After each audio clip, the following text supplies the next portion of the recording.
آج میں ایک چیز آپ کو بتانا چاہ رہا ہوں کہ یہ کوئی نئی چیز نہیں ہے جو ہو رہی ہے آج دنیا میں، یہ پھیلنے والی ہے اور قیامت کے قریب ہم آ چکے ہیں۔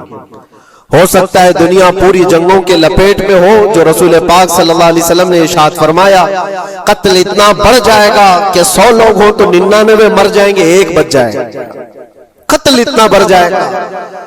یہ جنگ کی آگ ہو سکتا ہے آس پاس سب پھیل جائے، جس کی وجہ سے اس وبا میں، اس بلا میں سب ملوث ہونے لگ جائیں گے۔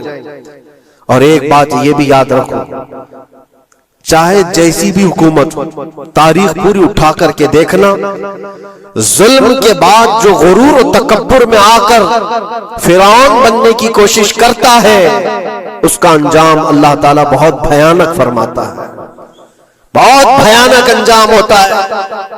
اب کے ظالم بھی اپنے انجام کے بہت قریب آ چکے، انہوں نے ظلم اتنا کیا ہے، وہ بچوں کی آہیں، وہ عورتوں کی چیخیں کیا بارگاہ رب العزت میں نہ پہنچی ہوں گی؟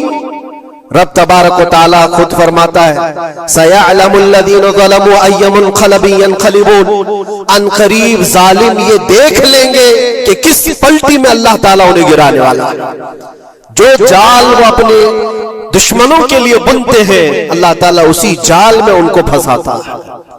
آج دیکھنا آپ، تاریخ کی سچائیاں آپ کو اس بات کا جواب دیں گی۔ ظالم یہ سمجھتا ہے کہ میں خدا کے برابر ہو چکا، مجھے کوئی بھی ہلاک نہیں کر سکتا۔ اللہ تعالیٰ فرماتا ہے اینما تکونوا یدرککم الموت ولو کنتم فی بروج مشیدہ، تم مضبوط قلعے میں کیوں نہ بیٹھے ہو، موت تمہارے پاس آ کر پکڑ لے گی۔ اور رب تبارک و تعالیٰ کے لیے کوئی چیز ناممکن ہے۔ لوگ آج ہوا بناتے ہیں کہ ایئر ڈیفنس سسٹم اتنا بڑا ہے کوئی کچھ نہیں کر سکتا، ایک چھوٹے سے پدے سے ایک ناجائز کنٹری کو محفوظ دکھانے کے لیے دنیا پتہ نہیں کیا کیا باتیں وائرل کرتی ہے۔ اسرائیل کے پاس آئرن ڈوم ہے، ایئر ڈیفنس سسٹم اتنے بڑے ہیں، کوئی نہیں آ سکتا۔ وہ خدا ہے؟ کوئی خدا ہے؟ لیکن دنیا آج دیکھ رہی ہے، بہت ساری چیزوں کو دیکھ رہی ہے۔ مجھے یہاں پر کسی کے سلسلے میں نہیں کہنا، لیکن ایک بات کہنا ہے کہ نشہ میں چور، گھمنڈ میں چور جو بندہ ہوتا ہے، اللہ تعالیٰ کبھی اس کو مچھر سے بھی ہلاک کرتا ہے۔ بہت بڑی طاقت کا اس سے مقابلہ ہونا ضروری نہیں، تمہارے پاس ہوگا بہت بڑا سسٹم، لیکن رب تبارک و تعالیٰ جب انتقام لے لے تو پھر تمہارے لیے بہت بڑی طاقتوں کی ضرورت نہیں۔ آپ کو میں تاریخ بتاؤں، عراق میں نمرود ایک زمانے میں اس طرح کی حرکت کیا تھا کہ اس نے بہت بڑی عمارت بنائی تھی، اور اس کے مطابق بات یہ تھی کہ وہ 1000 لوگوں سے تنہا لڑ سکتا تھا، اتنی اس کی طاقت تھی۔ شیر سے خود مقابلہ کرتا تھا، کبھی ڈرتا نہیں تھا۔ نمرود کی طاقت مشہور تھی اس زمانے میں، اور سارے لوگ اس کی طاقت کا لوہا مانتے تھے، حتیٰ کہ وہ کبھی اپنی زندگی میں بیمار نہیں ہوا تھا۔ آدمی جب بیمار نہیں ہوتا تو اس کا غرور بڑھ جاتا ہے، سوچتا ہے مجھے کچھ ہو نہیں سکتا۔ نمرود نے اس کے بعد یہ دیکھا ساری دنیا میرے قبضے میں ہے، طاقت و دولت کے ذخیرے سب اس کے پاس سے، لیکن ایک چیز نہیں تھی، موت پر کنٹرول۔ اس کو کیسے کیا جائے کنٹرول؟ یعنی مرنے سے بچ تو نہیں پائے گا، یہ کنٹرولنگ پاور بھی ہمارے پاس ہونا چاہیے۔ اس نے ایک بہت بڑی عمارت بنائی، کہا کہ خدا آسمانوں میں ہوتا ہے، ہم اتنی بڑی عمارت بنائیں گے کہ ان عمارتوں پر چڑھ کر خدا کو للکاریں گے۔ آجا میں مقابلہ کرتا ہوں، اور مقابلہ کر کے میں خدا کو گرا دوں گا کسی بھی طرح سے۔ اگر مجھ سے نہ ہو سکے تو پوری فوج کو تیار کروں گا، خدا سے لڑائی لڑ کر کے ایک بار وہ موت اور حیات کا پاور اپنے ہاتھ میں لے لیں گے، پھر ہم کو جب تک چاہے جینا ہے۔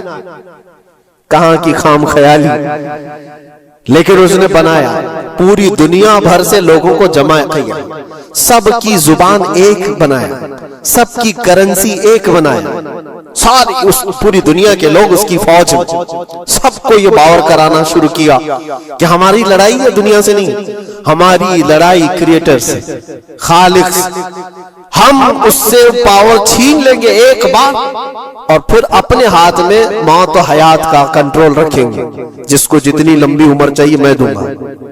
جس کو جب تک جینا ہے میں دوں گا، ازل سے لے کر ابد تک یہ سارے خیالات اس کے تھے، اور اس نے جمع کیا، عمارت بھی بنایا، فوج بھی تیار کیا۔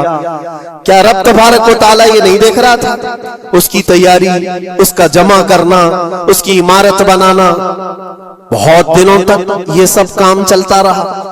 رب تبارک و تعالیٰ کسی سے غافل نہیں، دلوں میں گزرنے والے حالات سے بھی بے خبر نہیں، لیکن بندے کو رب تبارک و تعالیٰ ڈھیل دیتا ہے۔ قرآن میں رب تعالیٰ فرماتا ہے وَلَا يَحْسَبَنَّ الَّذِينَ كَفَرُوا أَنَّمَا نُمْلِي لَهُمْ خَيْرٌ لِأَنفُسِهِمْ إِنَّمَا نُمْلِي لَهُمْ لِيَزْدَادُوا إِثْمًا۔ کافر جو ان کو ڈھیل ملی ہے یہ نہ سمجھیں کہ ہم نے جو ان کو چھوڑ رکھا ہے ان کے لیے بہتر ہے، بلکہ اس لیے ہم چھوڑ رکھیں کہ وہ اور زیادہ کریں، اور زیادہ کریں، لیزدادوا اثما ولہم عذاب مہین، پھر ہم ذلت والا عذاب انہیں دینے والے ہیں۔ یہ مت سمجھ لو کہ رب تبارک و تعالیٰ ان سب چیزوں سے بے خبر ہے۔ نمرود اتنا سب کرتا رہا، اللہ نے اس کو چھوڑ رکھا، بنا لے، لمبی عمارت بنا، فوج بھی بنا لی، ساری چیزیں بنا لیا، مقابلے کے لیے اس نے دن بھی طے کر لیا۔ اس کے بعد اس کو خدا سے لڑائی لڑنی تھی، کہاں خدا تک پہنچنے کی بات، لیکن بندہ جب غرور و تکبر میں آتا ہے تو وہاں تک بھی سوچتا ہے، اسے موت پر کنٹرول حاصل کرنا تھا، بس یہ ایک چیز تھی۔ پھر جب وہ دن آیا، کتابوں میں ملتا ہے اللہ تبارک و تعالیٰ نے فرشتے اس کی جو تعداد ہے اس کا کسی کو علم نہیں۔ بارش کے جتنے قطرات گرتے ہیں نا، ایک ایک فرشتہ بوند لا کر رکھتا ہے۔ اب آپ اندازہ کر سکتے ہیں فرشتوں کی تعداد کتنی ہو سکتی۔ اس میں جو بڑے فرشتے ہیں وہ جبرائیل، میکائیل، اسرافیل اور اسرائیل علیہم السلام، جو سردار ملائکہ ہیں، فرشتے ہیں، ان کے اپنے اپنے کام ہیں، بہت پاورفل فرشتے ہیں۔ ان کی بات نہیں کر رہا، کسی ایک عام فرشتے کو رب تبارک و تعالیٰ نے بلایا اور فرمایا جاؤ زمین پر، ہمارے ایک بندے نے ہم سے لڑائی کا ارادہ کر لیا ہے، اس کی طاقت و قوت اور اس کی جمع شدہ ساری چیزوں کو دیکھ کر کے آؤ۔ وہ فرشتہ زمین پر آیا، جس جگہ پر اس نے یہ سب جمع کیا تھا، فرشتہ اتر کر صرف اپنے پیر ہلایا تھا، پوری عمارت بھسم ہو گئی، کچھ نہیں کیا تھا، اس کی بنائی ہوئی عمارت بھسم ہو گئی۔ جتنی فوج جمع کیا تھا سب کیڑے مکوڑوں کی طرح مر گئے، اور سب کی زبانیں مختلف ہو گئی، کوئی ایک دوسرے کو پہچان نہیں پا رہا۔ یہ منٹوں کی بھی بات نہیں تھی، سیکنڈوں کی بات تھی۔ فرشتہ واپس چلا گیا، نمرود کا زوال ہو گیا، ختم ہو گیا۔ یہ تاریخ کی ایک بات ہے، اور یہ روایت ہم اپنی کتابوں میں نہیں رکھتے، یہ روایت یہودیوں کی کتابوں سے ہی ہے۔ یہودی اس بات کو یقین کرتے ہیں، اور اسی وجہ سے اس بات پر وہ دوبارہ عمل کرنے کے لیے پھر کوشش میں ہے۔ نیو ورلڈ آرڈر جو کہا جاتا ہے، پوری دنیا کو اکٹھا کرنا، ایک کرنسی بنانا، ایک لینگویج پر لانا، اور سب کو ملا کر کے ایک طاقت حاصل کرنا، اسپیس پر جانا، اور پھر وہی چیزیں دہرانی جا رہی ہے دنیا، وہی چیز ایک دوبارہ بار ٹرائی کرنا ہے، جس کے لیے آپ کو پتہ ہے یہ چھوٹی سی قوم پوری دنیا پر کنٹرول حاصل کرنے کے کیسے کیسے خواب دیکھتی ہے۔ اگر آپ جائیں، اسلام دشمنی تو ان کی پرانی ہے، لیکن یہ جو 50,000 لوگوں کا قتل ہے، یہ صرف اور صرف ان کے اپنے ایک چھوٹے مقصد کے لیے۔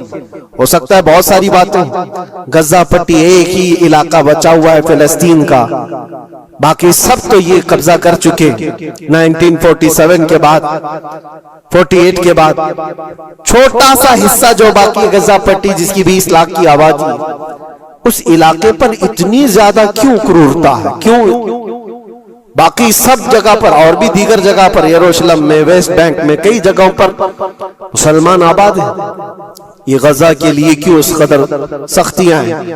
دنیا کو بتانے کے لیے تو یہ ایک آتنکواد جماعت ہے حماس، جس کا مقابلہ کرنے کے لیے ہم یہ حملے کر رہے ہیں، لیکن آج تک یہ دنیا کو بتا نہیں سکے کتنے حماسیوں کو قتل کیا، کتنے حماس کے لوگ پکڑے گئے، کتنوں کو مارا گیا، چند ہوں گے، لیکن اس کے بدلے میں جو بھاری قیمت چکائی ہو غزہ کے نہتے لوگوں نے، 50,000 لوگوں کا قتل، یہ تو ریکارڈ پہ دکھ رہا ہے، باقی اللہ عالم۔ باقی کتنے ہیں جن کی تعداد مل نہ سکی ہو؟ بعض دانشوروں نے یہ بھی بتایا اس کو صرف اور صرف ایک کینل بنانا ہے جو دنیا کی ٹریڈنگ پر قبضہ حاصل کرنے کے لیے. جو سوئس کینال ہے ایجپٹ کا، جس سے میڈیٹرین سی سے لے کر کے گزرتے ہیں، دو سمندروں کو جوڑنے کے لیے ایک کینل ہے مصر میں، ایجپٹ میں، جہاں سے ایجپٹ ہر گزرنے والے جہاز سے ٹیکس لیتا ہے، ہر گزرنے والے جہاز سے ایک بھاری قیمت لیتا ہے، جس سے ٹریڈنگ پر اثر بھی رہتا ہے. اور جب وہ چاہے بند کرے، 2 مرتبہ اس نے بند بھی کیا تھا تاریخ میں 1950 کے وقت. اور یہ خواب دیکھتا ہے اسرائیل کہ ہم اپنی ہی جگہ سے ایک کینل بنا لیں تقریباً 300 کلومیٹر، جس کے لیے اس کو غزہ حاصل کرنا بہت ضروری ہے. یہ بعض لوگوں کی اپنی تحقیق ہے.